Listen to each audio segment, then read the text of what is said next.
La peur s'est aussi emparée de la capitale assiégée, Kiev. 24 heures sur 24, les habitants y vivent au rythme des sirènes. À chaque alerte, c'est l'angoisse. Il faut trouver un refuge.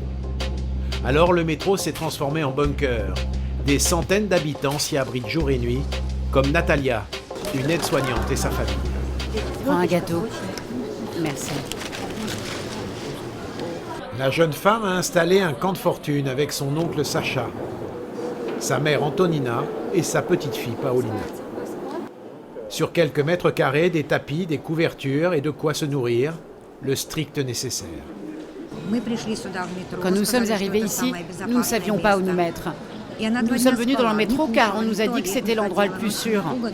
Pendant 2 jours, ma fille a enfin dormi. Avant, elle ne mangeait pas, elle n'allait pas aux toilettes, elle était très effrayée. C'est comme ça que nous nous sommes retrouvés ici. Il y a encore quelques jours, Natalia et ses proches vivaient tous paisiblement dans leur appartement du centre de Kiev. Aujourd'hui, ils vivent un cauchemar. À chaque instant, ils se préparent au pire. Dieu merci, nous avons été accueillis dans cet endroit. Les volontaires nous donnent à manger de temps en temps. Je n'arrive toujours pas à y croire. C'est comme si je m'étais endormie ou que je regardais un film d'horreur.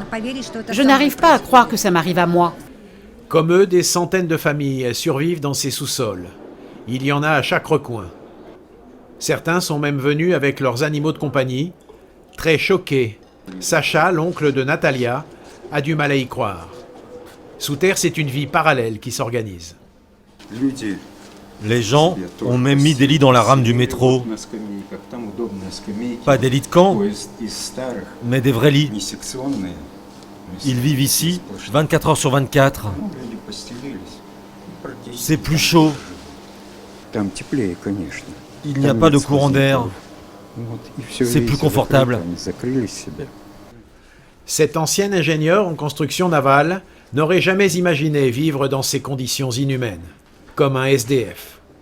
Ici, pour remplir sa gourde, il doit parcourir plusieurs centaines de mètres jusqu'au bureau des agents du métro.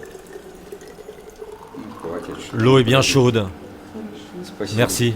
Pour se nourrir, la famille peut heureusement compter sur la solidarité nationale. Ça vient des volontaires, sûrement de l'église. Ce sont des pâtes et de la viande.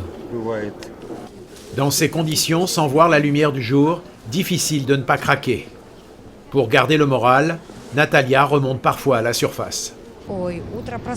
Ce matin, je me suis réveillée avec des sueurs froides. J'ai eu un rêve horrible. J'étais avec ma petite fille et ma petite sœur, et après, j'ai vu les tanks qui ont tiré sur nous. Ils tiraient sur notre maison. Je suis sortie prendre un café à l'extérieur pour m'extirper de ce cauchemar. Une bouffée d'air nécessaire pour ne pas sombrer et essayer d'oublier quelques instants la guerre qui fait rage à l'extérieur. Au début, c'était fermé. Heureusement que ça a réouvert. Le café est bon. Ça fait du bien.